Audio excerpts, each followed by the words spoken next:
تو جب سیدنا امیر معاویہ رضی اللہ تعالیٰ عنہ کا دور ختم ہوا اور یزید نے خلافت کے لیے لوگوں سے کہا تو یہ پیغام خانوادہ رسول تک بھی پہنچا کہ آپ بیعت کریں، اور اس کی کوئی شہرت اور ریپوٹیشن اچھی نہیں تھی، اور یقیناً جو اس کی شہرت کی بنیاد پر سیدنا حسین رضی اللہ تعالیٰ عنہ اس کو خلافت کا مستحق نہیں سمجھتے تھے یا بیعت کے لیے اس کے لیے تیار نہیں ہوئے۔ ادھر سے لوگوں نے بھی لکھ لکھ کر بھیجنا شروع کر دیا اہل عراق نے کہ جی آپ اس صورتحال میں ہماری نگاہیں آپ کی جانب جاتی ہیں، آپ رسول اللہ کی اولاد ہیں، مسلمانوں کے اجتماعی امور میں آپ سے زیادہ کون ان کا نگہبان ہو سکتا ہے۔ تو خط لکھنا شروع کیا کہ آپ آئیں اور آپ آ کر یہاں اصلاح احوال فرمائیں۔ تو آپ نے اب خود جانے کی بجائے چچا زاد بھائی مسلم ابن عقیل کو بھیجا کہ جاؤ تم دیکھ کرو کیا صورتحال ہے، لوگ جو اتنا بلا رہے ہیں۔ جب مسلم ابن عقیل وہاں پر پہنچے تو لوگوں نے بیعت کرنا شروع کر دی، اور یہ تعداد آنن فانن 10,000 12,000 16,000 18,000 تک جا پہنچی، جو لوگ کہہ رہے ہیں کہ ہم آپ کے ساتھ ہیں۔ تو جب پتہ چلا ارباب اقتدار کو انہوں نے لوگ بھیجے کہ جا کر ان لوگوں کو دھمکاؤ، یہ کیوں، یہ کیا کر رہے ہیں۔ تو جب دوسرے لوگ آئے ان کو سمجھانے کے لیے تو بیعت والوں نے ساتھ چھوڑنا شروع کیا، اور جس ہزاروں کی تعداد میں یہ ساتھ ہوئے تھے اسی ہزاروں کی تعداد کے ساتھ یہ واپس ہونا شروع ہو گئے، اور ہوتے ہوتے ہوتے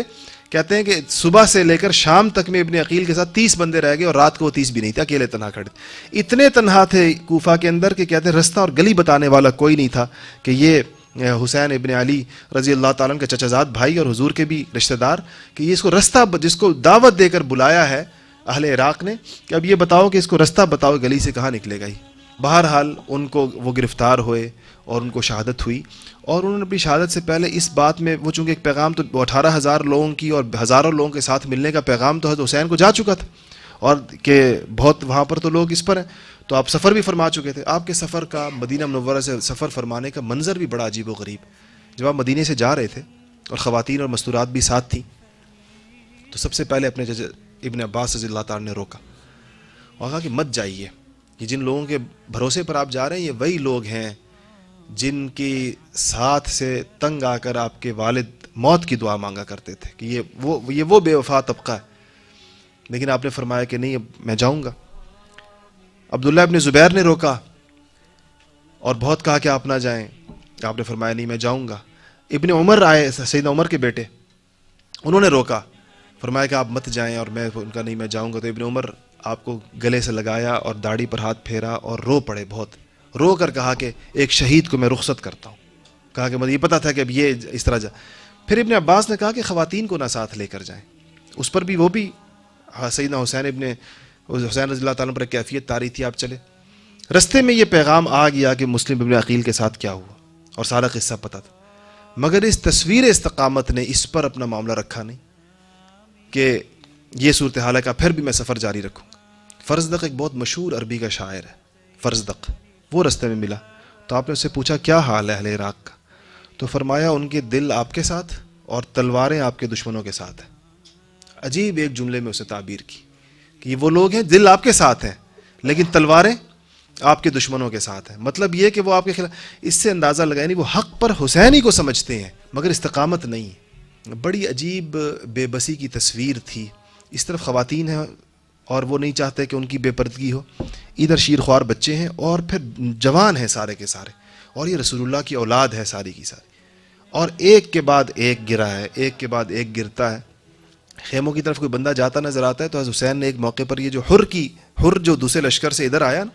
وہ ایک عجیب دہائی دی سیدنا حسین نے کہ آج کوئی نہیں ہے جو رسول اللہ کی اولاد کا ساتھ دے۔ یہ کہا تو اس پر ایک ادھر سے ایک لشکری حر کے نام سے تھا، وہ اٹھا اور اس نے اسی وقت ادھر سے نکل کر ادھر آ گیا، کہا کہ میں آج ادھر اس امید پر آ رہا ہوں کہ شاید بروز قیامت آپ کے نانا کی شفاعت ہو جائے، کی شفاعت نصیب ہو جائے، اس امید پر آج آپ کے ساتھ۔ تو جب وہ ادھر آئے، وہ بھی شہید ہوئے، سیدنا حسین بھی شہید ہوئے، علی اکبر بھی شہید ہوئے۔ میں نے اس عرض کیا کہ 6 بھائی ہیں حسین کے، 2 بیٹے، 3 بھتیجے، حسن کے بیٹے، جعفر طیار کے بیٹے، عقیل کے بیٹے، پوتے، یہ سب اس میں شہید ہوئے، جن 20-22 افراد تو خود خانوادہ رسالت کے لوگ ہیں اور باقی دوسرے ساتھی ساتھ تھے۔ تو جب ان کا سر کاٹ دیا اور 2-3 دن تو یہ لاشیں وہیں پڑی رہیں، اس کے بعد ان کے جسد کو دفن کیا گیا اور سر ان کا ابن زیاد کے دربار میں بھیجا گیا۔